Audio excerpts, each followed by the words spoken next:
kaluluwa nila Eugenia Ceci, Jessie Sr., Imelda, Faith Christie at lahat ng kaluluwa sa purgatorio, lalong-lalo na mga walang nakakaalala. Ang parokya ng Birhen ng Kapayapaan at mabuting paglalakbay ng Tondo ay labis na nagagalak sa inyong pagdalo sa ating banal na misa bilang isang pamilya. Ngayon ay ika-3 linggo sa karaniwang panahon. Ngayon nating tunghayan ang karakol na inihanda ng Parish Youth Ministry.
Magsitayo ang lahat.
Tingin ang kapayapaan at mabuting paglalakbay. Tugunan mo kami pagpalain lagi sa mga gawa mo'y sa malagi sa dalangin mo tali. Ang kapayapaan at mabuting paglalakbay. Tutubayan mo kami pagpalain lagi sa mga gawa mo'y sa malagi sa dalangin mo tali. Ave Maria, Ave Maria, Ave Maria, Ave Maria. Sa ngalan ng Ama, at Anak, at ng Espiritu Santo, Amen. sumainyo ang Panginoon. At sumainyo Mga rin. kapatid, upang tayo maging marapat gumanap sa banal na pagdiriwang, kilalanin muna natin ang ating mga pagkukulang at iharap sa Panginoon, sa ating Panginoong Diyos, ang ating pangangailangan ng Kanyang awa. Panginoong Yesus, dumating ka upang ipahayag ang kaharian ng Diyos kahit sa gitna ng dilim at panganib, ngunit madalas nawawalan kami ng tiwala kapag dumaraan ang mga pagsubok. Panginoon, kaawaan mo kami. Panginoon, kaawaan mo kami. Panginoong Yesus, tinawag mo kami sa pagsisisi at pagbabalik loob, ngunit madalas kumakapit kami sa lumang gawi at ayaw magbago. Kristo, kaawaan mo kami. Kristo, kaawaan mo kami. Panginoong Yesus, tinawag mo ang mga alagad na sumunod sa iyo ng may tiwala. Ngunit kami nagkaatubili at mas pinipili ang komportable at ligtas. Panginoon, kaawaan mo kami. Panginoon, kaawaan mo kami. Kaawaan nawa tayo ng mga kapangyarihang Diyos. Patawarin tayo sa ating mga kasalanan at patnubayan tayo sa buhay na walang hanggan. Amen. Papuri sa Diyos sa kaitaasan.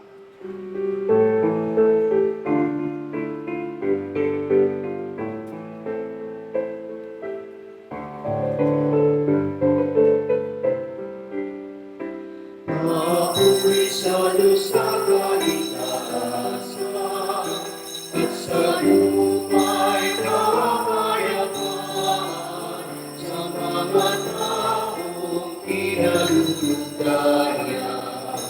Pinupuri ka namin, pinagdaramagan namin, sinasamba ka namin, pinagpupunyi ka namin, pinasasalamatan ka namin dahil sa dakilang pagkikapurihan. Panginoon, Diyos na rin ang langit, Diyos na makapangyarihan sa lahat, Panginoon, Jesucristo.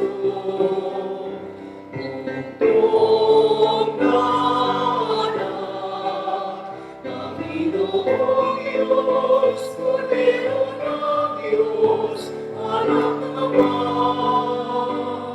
Ikaw na nag-aalis ng mga kasalanan ng sanlibutan. Maawa ka sa amin. Ikaw na nag-aalis ng mga kasalanan ng sanlibutan. Tanggapin mo ang aming kahilingan. Ikaw na nalulunod sa kananaman. Maawa ka sa amin, sapagkat ikaw lamang ang ikaw lamang ang Panginoon.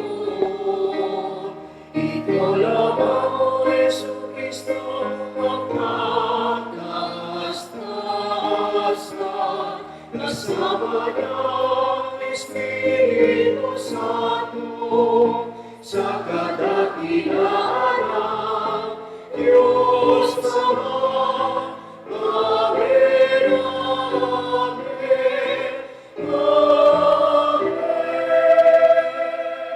Manalangin tayo, Ama naming makapangyarihan, itaguyod mo ang aming ginagampanan alinsunod sa iyong kalooban, upang sa ngalan ng anak mong mahal, kami maging marapat magkaroon ng karagdagan sa aming paggawa ng mga kabutihan sa pamamagitan ni Jesucristo, kasama ng Espiritu Santo, magpasawalang hanggan.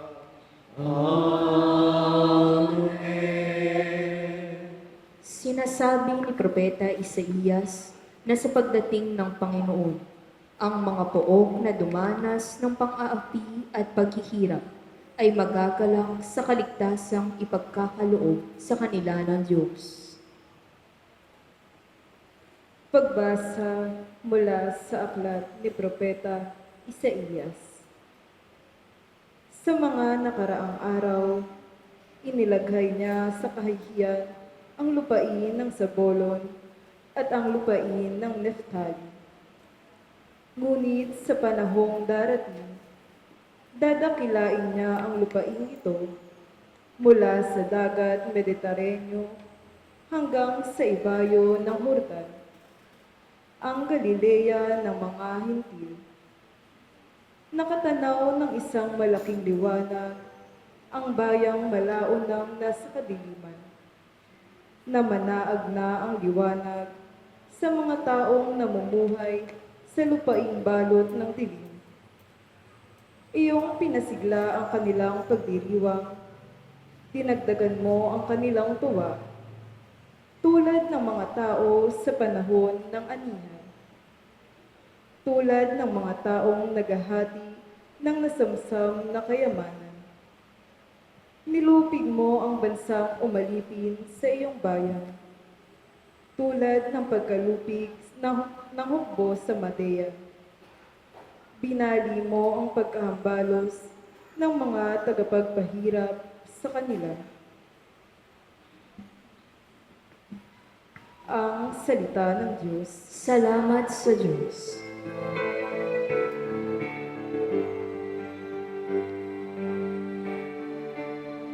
Panginoon aking Ama, siya'y aking kaligtasan.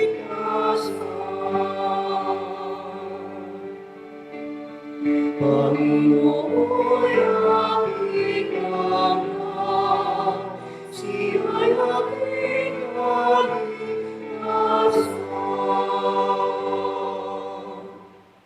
Tanglaw ko'y ang poon, aking kaligtasan, kaya walang takot ako kanino man. Sa mga panganib, kanyang iingatan, kaya naman ako'y walang agam-agam.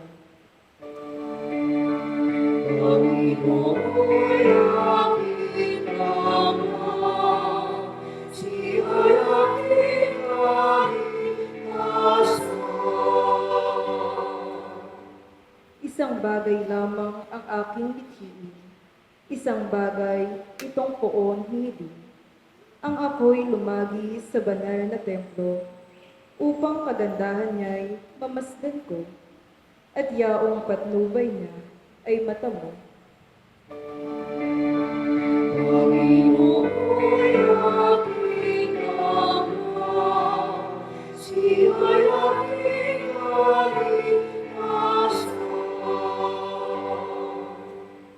Ako'y nananalig, ako'y mabubuhay, at sasaksihan ko ang iyong kabutihan na igagawad mo sa mga hirap. Sa Panginoong Diyos, tayo'y magtiwala, tayo ay umasa sa Kanyang kalinga.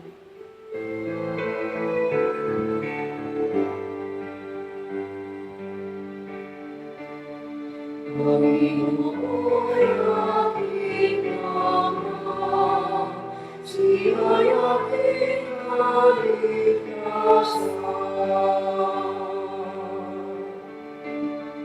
Panginoon aking Ama, siya'y aking kaligtasan.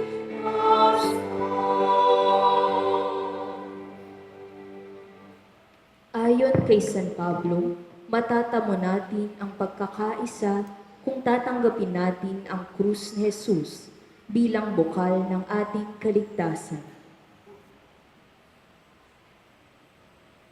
Pagbasa mula sa unang sulat ni Apostol San Pablo Sa mga taga-Korinto.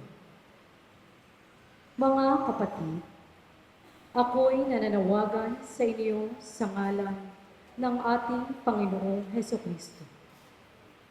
Magkaisa kayo sa pananalita, isipat layunin upang mawala sa inyo ang pagkakabaha-bahagi, sapagkat ibinalita sa akin ng mga tauhan daw na kayo raw ay may mga alitan. Ito ang tinutukoy ko, sabi ng isa. Kay Pablo ako. Sabi naman ng isa, ako'y kay Apollos. May iba namang nagsasabi, kay Pedro ako. At may nagsasabi pa, ako'y kay Kristo. Bakit? Nahati ba si Kristo? Si Pablo ba ang ipinako sa krus para sa inyo? Bininyagan ba kayo sa ngalan ni Pablo? Sinugo ako ni Kristo, hindi upang magbinyag, kundi upang mangaral ng mabuting balita. Ipinangaral ko nga ito, ngunit hindi sa pamamagitan ng pananalitang batay sa karunungan ng sanlibutan, upang sa gayoy hindi mawalan ng kabuluhan ang kamatayan ni Kristo sa krus. Ang salita ng Diyos. Salamat sa Diyos.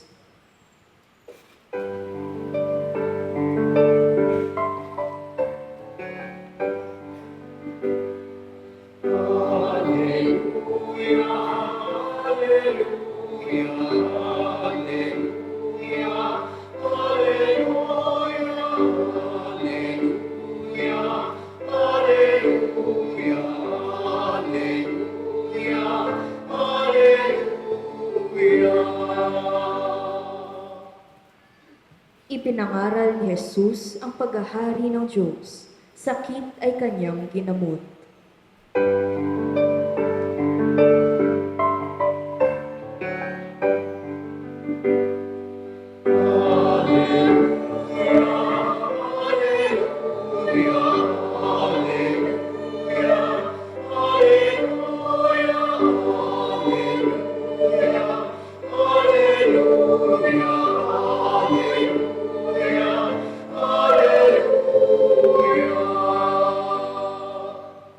Sumainyo ang Panginoon, At sumaiyo rin. ang mabuting balita ng Panginoon ayon kay San Mateo. Papuri sa iyo, Panginoon. Noong panahon ngayon, nabalitaan ni Jesus na ipinilanggo si Juan. Kaya bumalik siya sa Galilea, ngunit hindi na siya sa Nazaret na nirahan, kundi sa Capernaum. Ang bayang ito ay nasa baybayin ng lawa ng Galilea, sa mahangganan ng Zabulon at Naphtali. Sa gayoy natupad ang sinabi ni Propeta Isaías, ang lupain ng Zabulon at lupain ng Naphtali, daanan sa gawing dagat sa ibayan ng Jordan, Galilea ng mga hintil. Itong bayang nag-apuhap sa gitna ng kadiliman, sa wakas ay nakakita ng maningning niyang ilaw. Liwanag na taglay nito'y siya ngayong tumatanglaw sa lahat ng nalugami sa lilim ng kamatayan. Magmula noon ay nangaral na si Jesus. Ang sabi niya, pagsisihan ninyo talikdan ang inyong mga kasalanan sapagkat malapit na maghari ang Diyos. Sa paglalakad ni Jesus sa tabi ng lawa ng Galilea, nakita niya ang dalawang mangingisda. Si Simon na tinatawag na Pedro at ang kapatid niyang si Andres. Sila'y naghahagis ng lambat. Sinabi niya sa kanila, sumunod kayo sa akin at gagawin ko kayong mamamalakayan ng mga tao. Noon di, iniwan nila ang kanilang mga lambat at sumunod kay Jesus. Nagpatuloy siya sa paglakad at nakita niya rin ang mga kapatid na Santiago at Juan, mga anak ni Zebedeo. Sila ay nasa bangka, kasama ang kanilang ama at naghahayuma ng lambat. Tinawag din sila ni Jesus. Agad nilang iniwan ang bangka at ang kanilang ama at sumunod kay Jesus. Nilibot ni Jesus ang buong Galilea, nagtuturo sa mga sinagoga at ipinangangaral ang mabuting balita tungkol sa paghahari ng Diyos. Pinagaling din niya ang mga tao sa kanilang mga sakit at karamdaman. Mga kapatid, ang mabuting balita ng Panginoon. Pinupuri ka namin, Panginoong Heso Kristo. Ngayong ikatlong linggo sa karaniwang panahon, pinapaalala sa atin na mapagbasa, lalong na po ang ating mabuting balita, ang Ebanghelyo, na ang mga turo ni Jesus ay buhay, ang mga salita ng Diyos ay totoo, at ang mensahe niya ay makabuluhan or napapanahon. At dahil ang turo ng ang ating Panginoon Jesus ay buhay, ang salita ay totoo, at napapanahon ang kanyang mensahe, walang ibang dapat gawin para sa atin, kundi buksan ang ating mga isip at ang ating mga puso upang handang magkumilos ang mga aral, ang mga salita at mga mensahe ng Diyos sa atin na siya naman pagsisimula ng ating pagbabago. Ano-ano po itong mga turo, salita ng Diyos at napapanahong mensahe mula sa ating ebanghelyo? Una ho, no? God works even in difficult times. No? Naulit ko, God works even in difficult times. Napakahalaga po nitong teaching o aral na ito. No? Ano ibig sabihin na kumikilos ang Diyos kahit sa gitna ng mahihirap na panahon? Ano ang connection nito sa ating ebanghelyo? Saan natin ito makikita? Tandaan natin, sa pagsisimula ng public ministry ni Jesus, ang tumambad sa kanya ay medyo hindi magandang sitwasyon. Ano yun? Nabalitaang hinuli at ibinilanggo si Juan Bautista. So ano ibig sabihin nun? Kung si Juan Bautista ay hinuli at ikinulong, hindi malayo na baka siya ang susunod. Baka siya yung hahabulin, siya ang hanapin at ikulong. Kaya merong nagbabanta at malinaw na panganib. Subalit, dahil ang Panginoon ay buo ang kanyang loob na ipahayag ang kaharian ng Diyos, ipinagpatuloy niya ang kanyang misyon. Now, ano ang gustong ipaarating nito sa ating konteksto ngayon? Simple lamang, ipinapakita nito na sa dilim ng panahon ay hindi hadlang sa gawain ng Diyos. Ang dilim ng panahon sa ating buhay ay hindi hadlang sa gawain ng Diyos. Ibig sabihin, kahit tayo po at kayo po ay nasa gitna ng mga hirap, mga pagsubok o kawalan ng kasiguruhan, alamin ninyo, patuloy na kumikilos ang Diyos. Maaring hindi nyo agad nauunawaan ang kanyang ginagawa, maaring hindi natin kagad nakikita ang kanyang mga kilos, subalit tandaan ninyo, hindi siya tumitigil sa paggawa. At ang mga pagsubok na ito na inyong pinagdaraanan ngayon ay hindi hadlang sa plano ng Diyos. Kung tutusin, madalas ito'y ginagamit ng Diyos bilang unang paraan upang palakasin ang ating pananampalataya. Alam ko, may pinaghihinaan ang ating loob pag meron tayong mga problema. Pero hindi nyo ba alam, no, na sa kabila ng problema na yan, nakakasurvive ka araw-araw eh. So, ibig sabihin, may gumagalaw eh. May enerhiya o may biyaya, may espiritu na pumapa sa iyo para makatawid ka sa bawat araw. Pangalawa, itong mga mahirap na ito ay pagkakataon upang hubugin ang ating pagkatao. Sometimes, hindi natin ito pansin, pero hindi nyo ba nakikita sa sarili nyo na nare-reformat ang iyong pananaw, nare-reformat ang iyong mga pananaw, yung sarili mo, pagtingin mo. Kaya nga kung wala ka ng pera, nare-reformat ang paggastos mo, di ba? Nare-reformat yung mga gagawain mo. Talagang yan. Pag may sakit ka, nare-reformat ang iyong activity. natutulog ka ng maaga, o nagpapahinga ka, umiinom ka ng etc., umiiwas ka sa ganito, etc. See? No? Hindi natin alam, pero you see, yung mga unconscious actions, movements na yan, ay honestly, it's the work. No? Inspiration of the Spirit of God. No? At syempre, ang mga pagsubok na ito ay dahil hindi ito hindi hadlang sa plano ng Diyos, ito'y nagiging daan upang ipakita ang kanyang kapangyarihan at katapatan. Maaring sa ating buhay, ang mga hirap, mga pagsubok ay kabiguan. Dahil ganyan natin tinitignan yan. Pero sa pananaw ng Diyos, sa mata ng Diyos, ang mga hirap na yan ay hindi kabiguan, kundi bahagi ng mas malawak at mas mabuting plano ng Diyos. Kaya nga po, in practicality, kung sakasakaling may pinagdaraanan po kayo ngayon, na tandaan ninyo, hindi po yan hadlang sa plano, sa ginagawa ng Diyos. Ito mismo ay bahagi sa kanyang plano.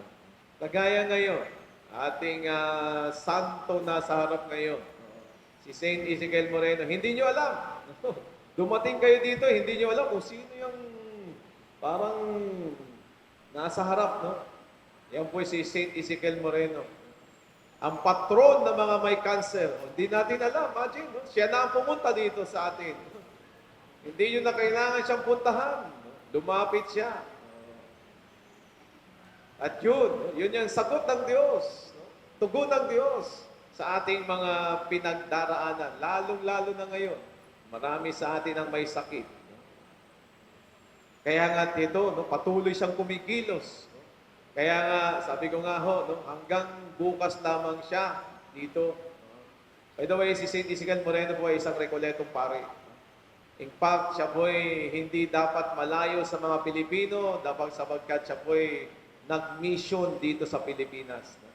Halos mahaba ng kanyang panahon bilang pare, religyoso, ay nangyari sa Pilipinas. Dito. Kaya nga baka nga mas Pilipino pa siya sa atin eh. Mas Pilipino siya. No? At siya po ay, namatay sa cancer. No? At kaya nga kadalasan, yun naman yung nagiging title ng mga santo. Diba? Kung ano yung kanilang parang related, connected na nangyari sa buhay nila, yun. Kaya nga ngayon, siya ang diniklara ng simbahan na bilang patron ng mga may cancer.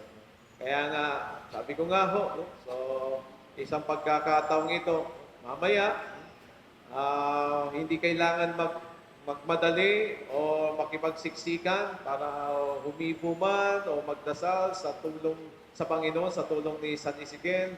Hanggang sabi ko nga kanina sa ating kaninang misa, ay i-open natin ang simbahan hanggang alas 10 para masolo ninyo si San Ezekiel at ipaabot pa. Alam ko marami sa atin ang may magbibigat na pinagdadaanan, lalo ng kalusugan, wala po namang mawawala. Kung ating pong gagamitin at bubuhayin, pagaganahin ang ating pananampalataya sa tulong ng Santong si San Ezekiel Moreno na ipapaabot sa ating Panginoon ang ating mga panalangin. Gaya ng aking nabanggit, hindi natin alam, hindi ko alam. Basta itinawag lang sa atin, baka pwede bang dumaan si San Ezekiel dito? Sabi ko, bakit hindi? Pwede. Kayo rin mismo, maaaring hindi nyo alam na ito palang nasa harap ninyo ay patron ng mga may cancer. So, napaka natataong panahon, pagkakataon. Kaya inuulit ko, after the Mass, pwede pong lumapit dyan, pero kung gusto nyo pa may oras pa para sa Kanya, hindi naman siguro malayo ang bahay ninyo dito, is hayaan natin at paunlakan na kayo po ay may oras pa para sa Kanya. Pangalawa, sa mga turo ni Jesus na buhay, totoo at napapanahon ay ang Kanyang panawagan, ang Kanyang pinapangaral. Ano yun? Pagsisihan ninyo, talikdan ang inyong mga kasalanan sapagkat malapit na maghari ang Diyos. Maaring sa unang dinig, bihira naman, ang bigat naman kaagad yung ipinapahayag ng Diyos, pagbabago, pagbabalik loob, hindi ko kaya yan eh. Para bang ang dating nun eh, para mo naman akong dinidiin sa aking mga pagkakamali. Oo, alam ko, makasalanan ako. Oo, marami akong mali. Pero parang, sandali, huwag mo naman akong diin. Hindi po ganun. No? Ito yung sa pagsisimula niyang pangangaral, ito yung kanyang sinimulan. Pagsisisi at talikdan ang mga kasalanan. Bakit? Sapagkat ang change, ang conversion, ang repentance, ang unang hakbang tungo sa bagong buhay. Ayun. No? So, hindi naman sa dinidiin. Sometimes sa tayo, ayaw niyang pagsabihan tayo, di ba? Parang na-offend. Di ba? Pero hindi niyo alam, yung akala ninyong dinidiin ka doon sa ginagawa mo na maaring mali yan, okay, mali yan. Pero hindi yun ang gustong puntiryahin, kundi gusto ng tao, mahal mo sa buhay, o sino man na ikaw ay gumaling at makapagsimula ng bagong buhay. Yun po yung konteksto. Kayong mga anak na pinapagalitan ba? Siguro yan ang dating sa inyo sa mga sermon ng inyong mga magulang. Hindi yan sermon, hindi yan pagpapagalit, kundi ito isang pangangaral. Pangangaral para hindi ka mauwi sa kapahamakan. Maaring masakit, maaring tinatamaan ka kasi kagaya natin, ayaw tayong pagsabihan. Pero hindi. Hindi dapat nating tignan ng ganon.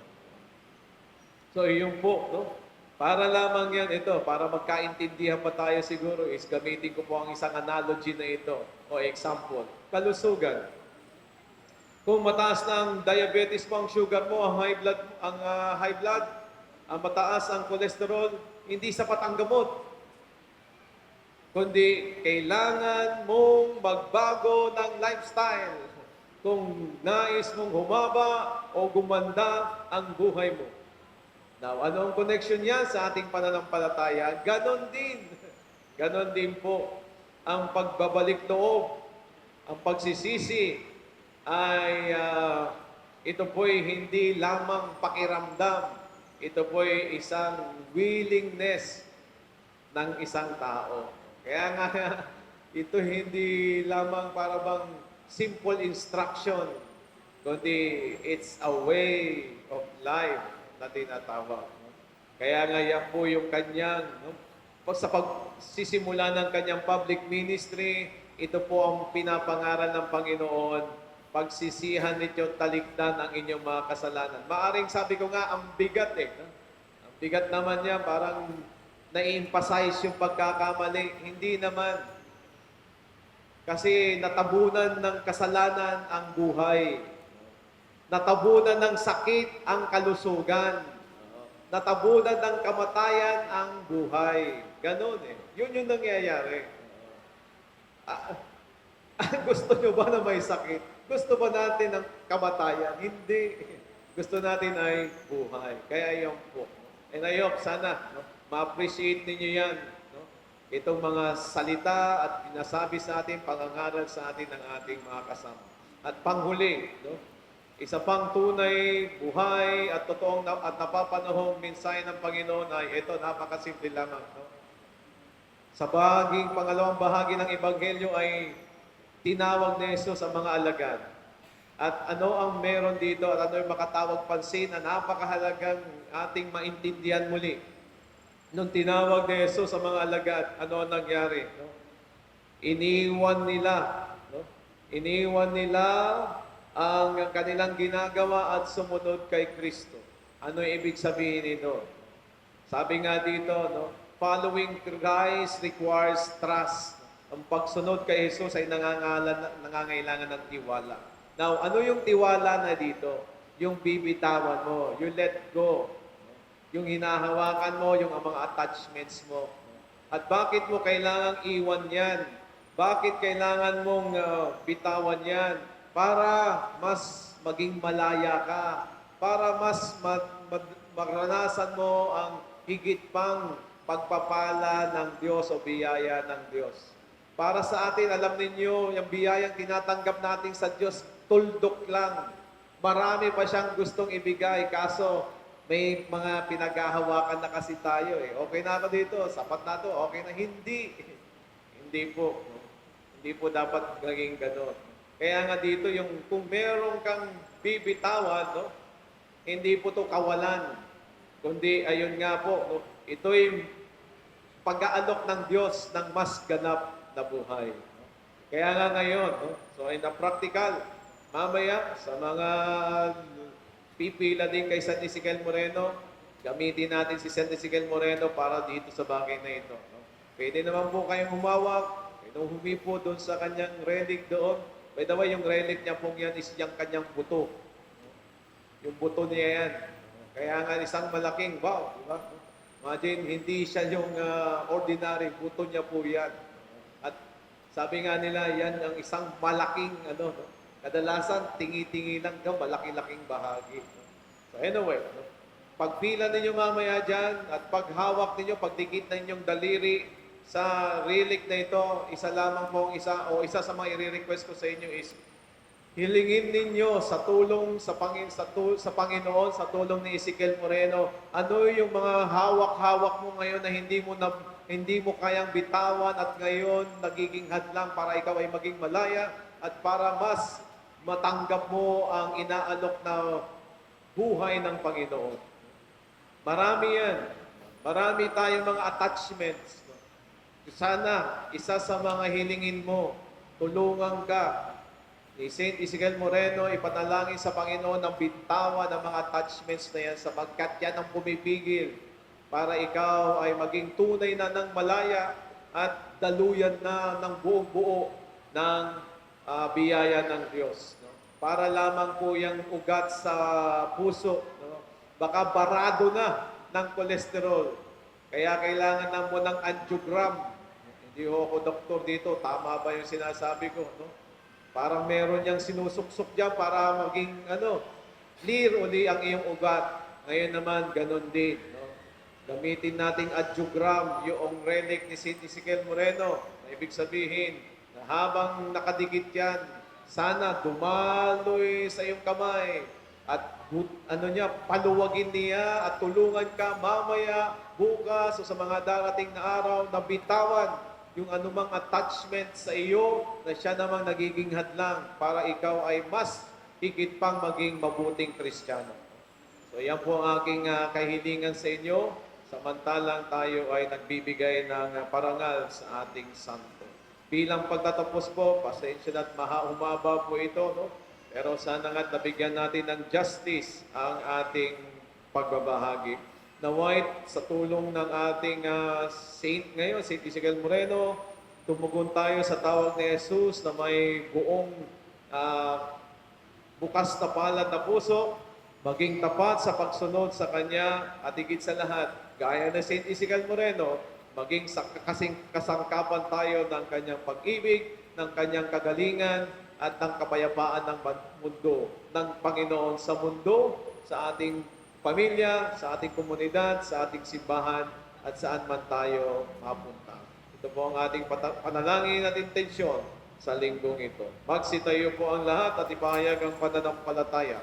Sumasampalataya ako Sa Diyos ang makapangyarihan sa lahat, na may gawa ng langit at lupa. Sumasampalataya ko kay Hesukristo, iisang anak ng Diyos, Panginoon nating lahat. Nagkatawang tao siya lalang ng Espiritu Santo, ipinanganak ni Santa Mariang Birhen, pinagpakasakit ni Poncio Pilato, ipinako sa krus, namatay, inilibing, nanaog sa kinaroroonan ng mga yumao. Nang may 3 araw na buhay na mag-uli, umakyat sa langit, naluklok sa kanan ng Diyos amang makapangyarihan sa lahat. Doon magmumulang paririto at huhukom sa nangabubuhay at nangamatay na tao.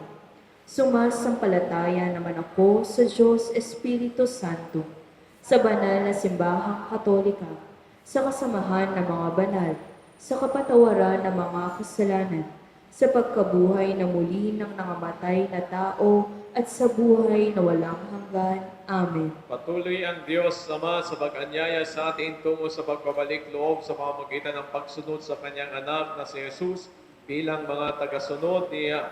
Buong pagtitiwala tayong dumalangin, Panginoon, dinggin mo ang aming panalangin. Panginoon, dinggin mo ang aming panalangin.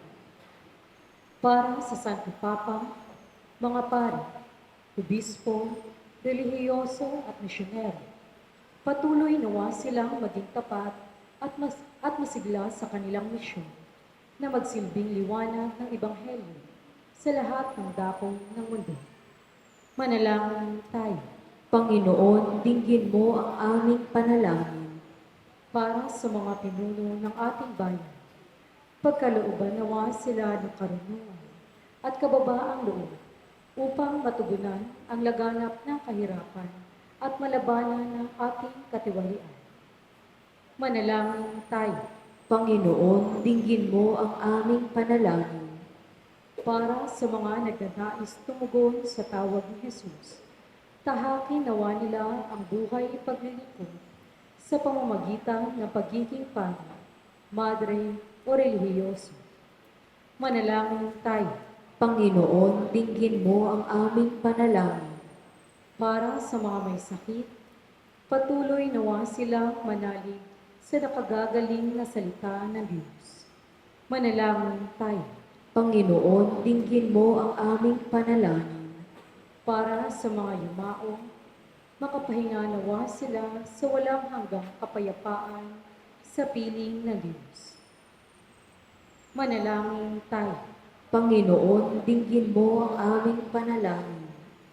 Sa ilang sandali ng katahimikan, ating ipanalangin ang iba pang mga pangangailangan ng ating pangayanan, pati na rin ng ating pansariling kahilingan.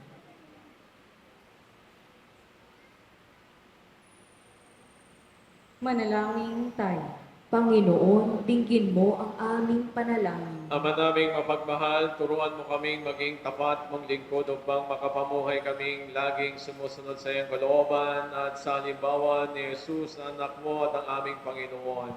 Amen.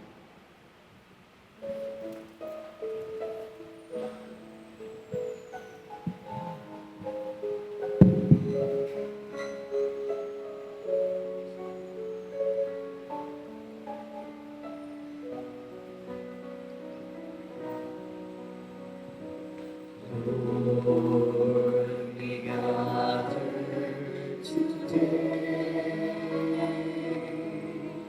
in your house.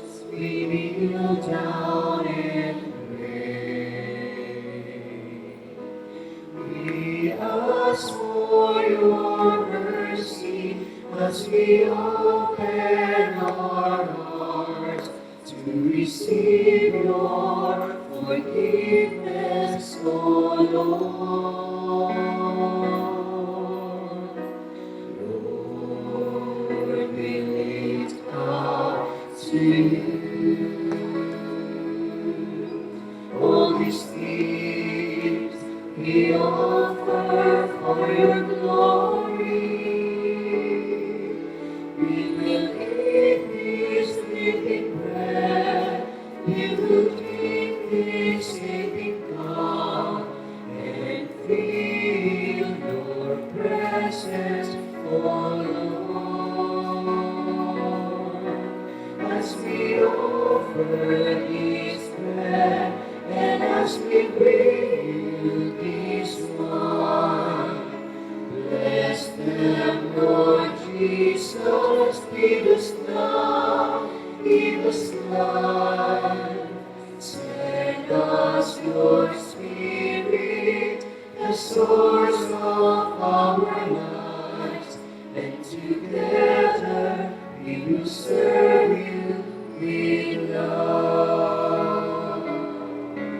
As we offer this bread, and as we bring you this wine, bless them, Lord Jesus, give us now, give us life. Send us your Spirit, the source source of our lives, and together we will serve you with love. Manalangin kayo mga kapatid, ang ating paghahain ay kalugdan ng Diyos amang makapangyarihan. Tanggapin nawa ng Panginoon itong paghahain sa iyong mga kamay, sa kapurihan niya at karangalan, sa ating kapakinabangan at sa buong sambayanan niyang banal. Ama naming lumikha, tanggapin mong malugod ang aming mahandog, ngayong ang kabanalan ay iyong dulot. Kami sumasamo sa iyo at lumuluhog upang kaligtasan iyo ipagkaloob sa pamagitan ni Jesucristo kasama ng Espiritu Santo magpasawalang hanggan. Amen. Sumainyo ang Panginoon. At sumaiyo rin. Taas sa Diyos inyong mga puso't diwa. Itinaas na namin sa Panginoon. Pasalamatan natin ang Panginoong ating Diyos. Marapat na siya'y pasalamatan. Ama naming makapangyarihan, tunay ngang marapat na ikaw ay aming pasalamatan, kahit na ikaw ay pinagtaksilan ng sangkatauhan, ikaw ay patuloy pa rin sa iyong pagmamahal. Ikaw na nagpuno sa aming pagkukulang, ikaw pa rin na nagsugo ng tutubos sa lahat. Ang sugo mong anak ay naging di iba sa amin, bagamat di niya tinularan ang aming pagkamasuwayin. Niloob mo ito upang iyong mamalas sa aming pagkatao ang gilig mong anak. At kami ito ngayon mong may pag-ibig na tulad na nagtatangi mo sa Kanya ng higit sa lahat. Ang katapatan niya sa iyong walang maliw ay nagpanumbalik na muli sa amin na iyong kasiyahat ng iyong pagtingin na aming iwinaksi nung ikaw ay aming suwayin. Kaya kaisa na mga ngayon nagsisiawit ng papuri sa iyo ng walang humpay sa kalangitan, kami nagbubunyi sa iyong kadakilaan.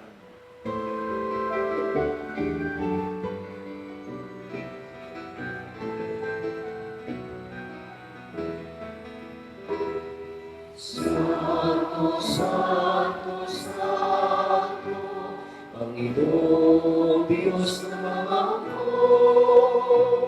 napupuno ang langit at lupa ng kadakilaan mo. Hosana, Hosana, Hosana sa kaitaasan.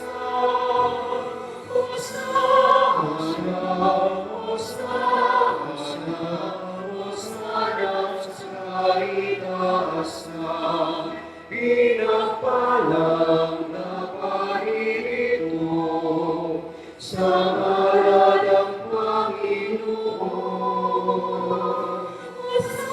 Hosana sa kaitaasan. Hosana sa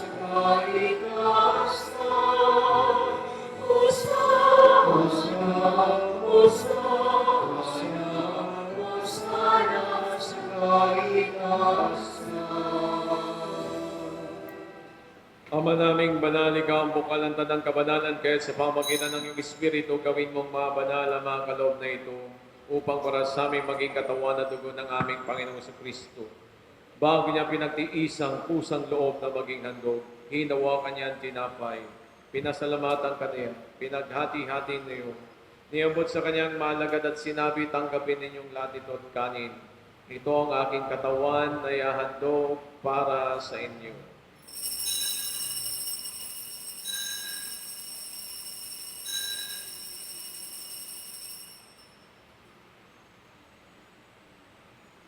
Kaya hindi naman na matapos ang hapunan, hinawakan niya ang kalis, muli kanyang pinasalamatan, iniabot niya ang kalis sa kanyang malagad at sinabi, tanggapin ninyong lahat ito at inumin, ito ang kalis ng aking dugo, ng bago at walang hanggang tipan. Ang aking dugo na ibubuhos para sa inyo at para sa lahat sa ikapagpapatawad ng mga kasalanan. Gawin niyo ito sa pag-alala sa akin.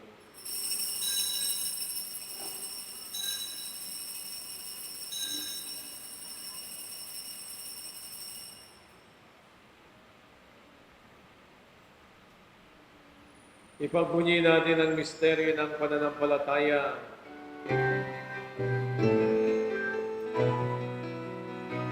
Sa Diyos mo at makabuhay, kami natubos mong tunay. O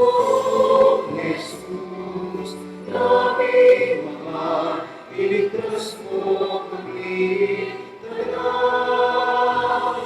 Noong Jesus, naming mahal, ngayon at magpakailanman. Ang mga ginagawa namin ngayon ang pag-alala sa pagkamatay at muling pagkabuhay ng iyong anak, kaya tinaalay namin sa iyo ang tinapay na nagbibigay buhay at ang kalis na nagkakaloob ng kaligtasan. Kami nagpapasalamat dahil kami yung minarapat at tumayo sa harap mo para maglingkod sa iyo. Isinasamo namin kaming magsasalo-salo sa katawan at dugo ni Kristo ay mabuklod sa pagkakaisa sa pamagitan ng Espiritu Santo. Kamaling aming mga simbahang laganap sa mong daigdig, puspusin mo kami sa pag-ibig. Kaysa ni Leo na aming Papa, ni Jose na aming Obispo at ang Tanang Kaparian. Alalahanin mo rin mga kapatid naming naimlay na may pag-asang sila'y muling mabubuhay, gayon din ang lahat ng mga pumanaw. Kaawaan mo sa lahat patuloyin sa iyong kaliwanag. Kaawaan mo at pagindapatin kaming lahat na makasalo sa iyong buhay na walang wakas, kaysa na mahal na Bereng Maria, Ina ng Diyos, kaysa ni San Jose na kanyang esposo, kaysa ng mga apostol at ang lahat ng mga banal, si San Nicolas de Tolentino, si San Ezequiel Moreno, si San Agustin, na namuhay dito sa daigdig ng kalugod-lugod sa iyo. May pagdiwang nawa namin ang pagpupuri sa ikararangal mo sa pamagitan ng iyong anak na aming Panginoong Jesucristo. Sa pamagitan ni Kristo, kasama niya at sa Kanya, ang lahat ng parangal at papuri ay sa iyo. Diyos amang makapangyarihan, kasama ng Espiritu Santo, magpa sa walang hanggan.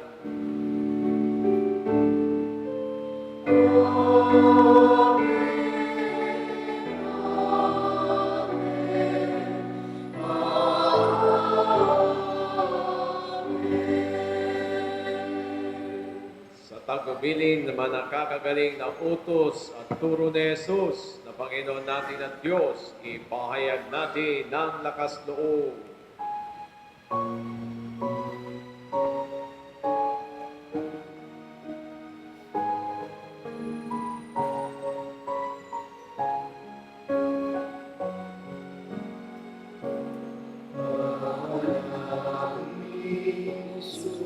Sumasalangit ka sa bari, pangalan mo, mabasa amin, ang kaharian mo, sulit ang loob mo, dito sa lupa, para sa langit.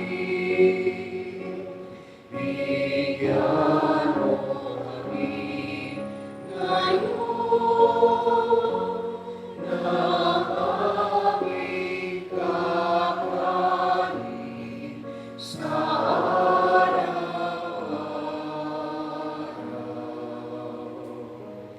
At pagkawarin mo kami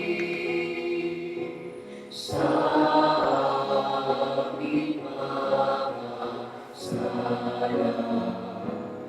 para ng pagpapatawad namin sa nakakasala sa amin, at huwag mo kami ipaintulot sa tukso, at ialya mo kami sa lahat ng masama. Hinihiling namin kami adya sa lahat ng masama, pagkalooban ng kapayapaan araw-araw, iligtas sa kasalanan, inayo sa lahat ng kapahamakan, samantalang aming pinanambigan ng dakilang araw ng pagpapahayag ng tagapagligtas naming si Yesu Kristo. Sapagkat iyo ang kaharian, ang kapangyarihan at ang kapurihan, magpakailanman. Amen. Panginoong Jesu Kristo, sinabi mo sa iyong mga apostol, kapayapaan ang iniiwan ko sa inyo, aking kapayapaan ang ibinibigay ko sa inyo. Tungayan mo ang aming pananampalataya at huwag ang aming mga pagkakasala.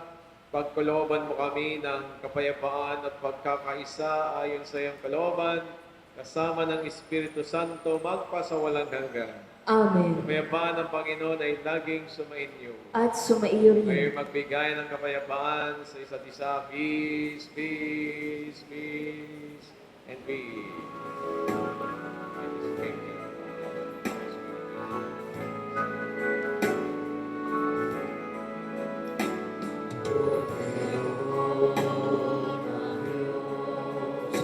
Nagalis na mga kasalanan sa lipunan, maawa ka. Kordero ng Diyos, na nagalis na mga kasalanan sa lipunan, maawa ka. Kordero ng Diyos, na nagalis ng mga kasalanan, ipagkaloob sa atin ang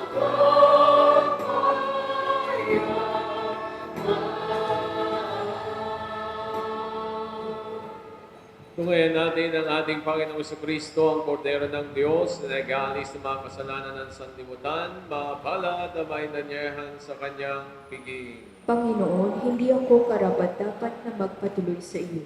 Ngunit sa isang salita mo lamang ay gagaling na ako.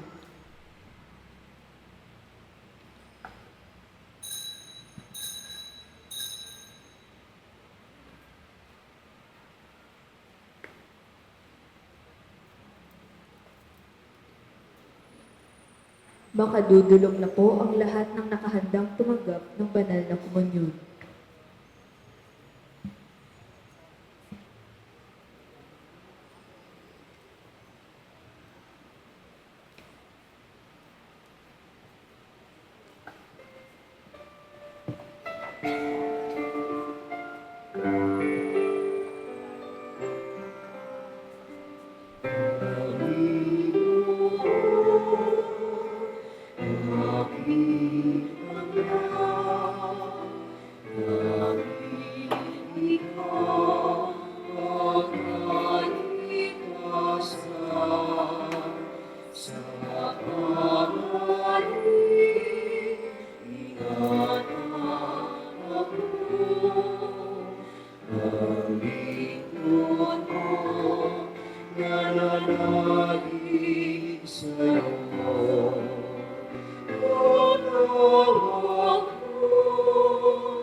Magsitayo ang lahat.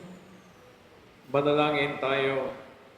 Ama naming mapagmahal, ipagkaloob mong sa aming pakikinabang sa iyong kagandang loob na bumubuhay lagi, nawa kaming may karangal ang iyong pagpapalang sa amin ibinibigay sa pamagitan ni Jesucristo kasama ng Espiritu Santo magpasawalang hanggan. Amen. Magsiluhod po tayong lahat ang ating pong panandasalin ang panalangin para sa paggaling sa tulong ni San Ezekiel Moreno. Tayo pong lahat, Amang makapangyarihan. Ikaw ang aking kanlungan at lakas. Buong kababaang loob akong lumalapit sa iyo. Humihingi ng iyong kaginhawaan, kagalingan at kapayapaan. Sa mga sandali ng kawalan ng pag-asa, ikaw ang aking kanlungan. Sa panahon ng aking kahinaan, ikaw ang aking lakas. Sa makapangyarihang pamamagitan ni San Ezekiel Moreno, patron ng mga may sakit na kanser, itinataas ko sa iyo, O Diyos, ang lahat ng may sakit, lalo na yaong mga lumalabas sa sakit na kanser. Naway ang kanyang matibay na pananampalataya at katapangan ay maging inspirasyon sa amin. Ipagkaloob mo sa mga may sakit ang lakas sa gitna ng pagsubok, pag-asa sa kanilang pakikibaka, at pagtitiwala sa iyong banal na kalooban. Panginoong Hesus, ikaw ang banal na manggagamot. Yakapin mo ang mga nagdurusa ng iyong mapagmahal na bisig at mula sa iyong kabanal-banalang puso kung saan dumadaloy ang iyong banal na awa. Linisin at pagalingin mo sila sa katawan, isip at kaluluwa. Amen. Itanya ng mga santo, Panginoon, kaawaan mo kami. Panginoon, kaawaan mo kami. Kristo, kaawaan mo kami. Kristo, kaawaan mo kami. Panginoon, kaawaan mo kami. Panginoon, kaawaan mo kami. Kabanal-banal ang puso ni Jesus. Kaawaan mo kami. Santa Maria, ipanalangin mo kaming Maria, Ina ng Diyos. Ipanalangin mo kami. Nuestra Señora del Santísimo Rosario. Ipanalangin mo kami. Nuestra Señora del Camino. Ipanalangin mo kami. Nuestra Señora del Carmen. Ipanalangin mo kami. Nuestra Señora de la Salud. Ipanalangin mo kami. San Rafael Arcángel. Ipanalangin mo kami. San Jose. Ipanalangin mo kami. San Agustin. Ipanalangin mo kami. San Ezekiel Moreno. Ipanalangin mo kami. Santa Rita de Casia. Ipanalangin mo kami. San Ezekiel Moreno, patron ng mga may sakit na kanser. Ipanalangin mo kami. Pamamagitan kapag ako'y may sakit, Tulungan mo ako, San Ezekiel. kapag ako'y nababahala at balisa sa buhay, Tulungan mo ako, San Ezekiel. kapag ang buhay tila napakabigat, Tulungan mo ako, San Ezekiel. kapag ako'y nag-iisa at nangungulila, Tulungan mo ako, San Ezekiel. kapag ako'y pinangungunahan ng takot at pagdududa. Tulungan mo ako, San Ezekiel. Ngayon, ipaabot natin sa Panginoon ang ating mga pansariling intensyon sa tulong at panalangin ni San Ezekiel Moreno. Lalong-lalo na tayong mga may karamdaman, mga may sakit sa ating pamilya, sa ating community, at sa mga nasa hospital ngayon, lalong-lalo na po ang ating katabing hospital. Ama namin, sumasalangit ka, sambahin ang ngalan mo, mapasamin ang kaharian mo, sundin ang loob mo dito sa lupa para nang sa langit. Bigyan mo po kami ngayon ng aming kakain sa araw-araw at patawarin mo kami sa aming mga sala para ng pagpapatawad namin sa mga nagkakasala sa amin. At huwag mo kami ipahintulot sa tukso at iadya mo kami sa lahat ng masama. Amen. Bagay ng Maria, napupuno ka ng grasya, ang Panginoong Diyos ay sumasayo, bukod kang pinagpala sa babaeng lahat at pinagpala naman ang iyong anak na si Jesus. Santa Maria, Ina ng Diyos, ipanalangin mo kaming makasalanan, ngayon at kung kami mamamatay. Amen. Walhati sa Ama, sa Anak, at sa Espiritu Santo. Kapara noong unang kayon at magpakailanman, magpasawalang hanggan. Amen. Pangwakas na panalangin, lahat po, San Ezekiel Moreno, Tiniis mo ang iyong mga paghihirap ng may pagtatiyaga. Kaisa ng mga banal na sugat ni Jesus, idinadalangin namin sa pamamagitan ng iyong patnubay Naway aming matagpuan ang lakas sa pagdadala ng aming mga krus, kaaliwan sa aming kalungkutan at kagalingan kung ito'y naayon sa banal na kalooban ng Diyos. Tulungan mo kaming magtiwala sa Kanyang awa, makatagpo ng kanlungan sa Kanyang presensya, at humugot ng lakas mula sa Kanyang walang hanggang pag-ibig. Amen. Magsiyo po sandali sa ating mga pasasalamat at mga report. Sa ngalan po ng ating mga kaparian at ng ating simbahan, tayo po ay nagpapasalamat sa pamilyang nag-alay sa ating banal na misa, ang pamilya ni Kagawad Monabet, Jervy, Jose, Yapendon and family. Maraming salamat po. At nung nakarang linggo, tayo po ay nagkaroon ng second collection, kaugnay ng Holy Childhood Sunday, at tayo po ay nakalikom ng halagang 2,475 pesos. At muli, tayo po ay magkakaroon ng second collection. Ito ay kaugnay naman ng pagdiriwang ng National Bible Sunday. Ang malilikom ay ating ipadadala sa Treasury Department ng Archdiocese of Manila.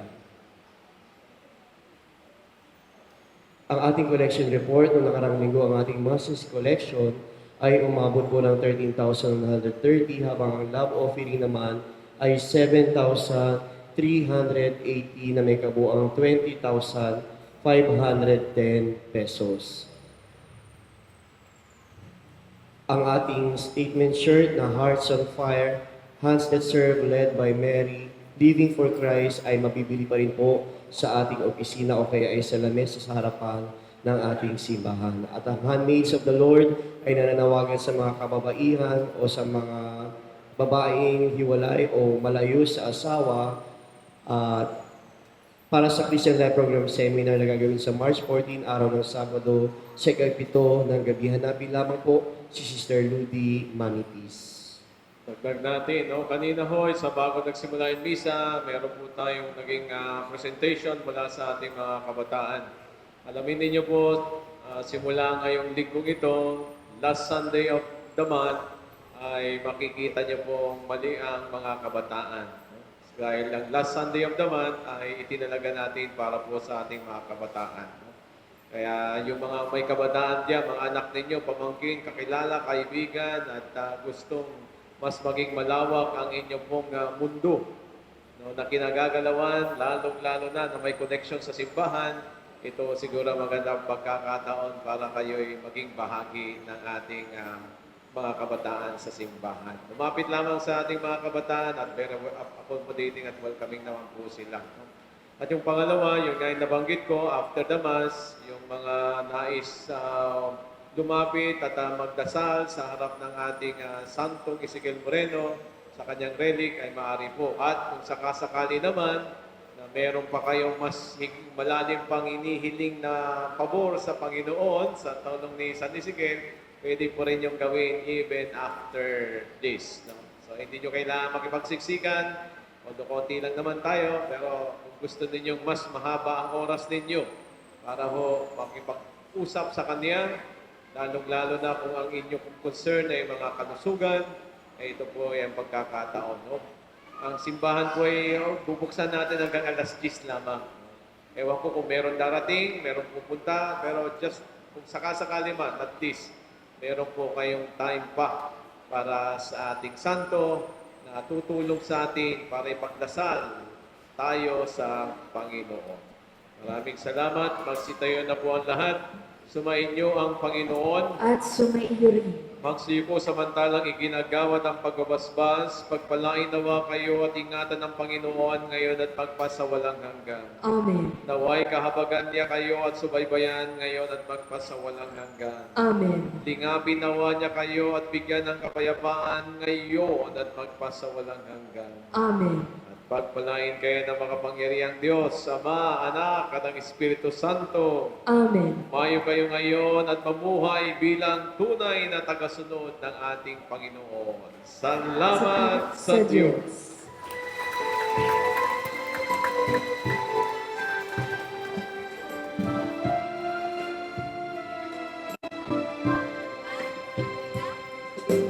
Ang dapat ay sa amang lumikha ng lahat. Kay Maria, ina ni Cristo, at sa kanyang banal na puso, ang tanging umabay sa kanyang buhay, sa paglilingkod sa alam. Umanal namin Ezequiel Moreno, kami ay pagtubayan mo, pagpalain ang Pilipinas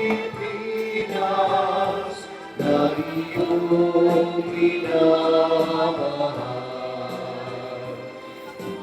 At dapat ay magpasalamat sa amang lumikha ng lahat.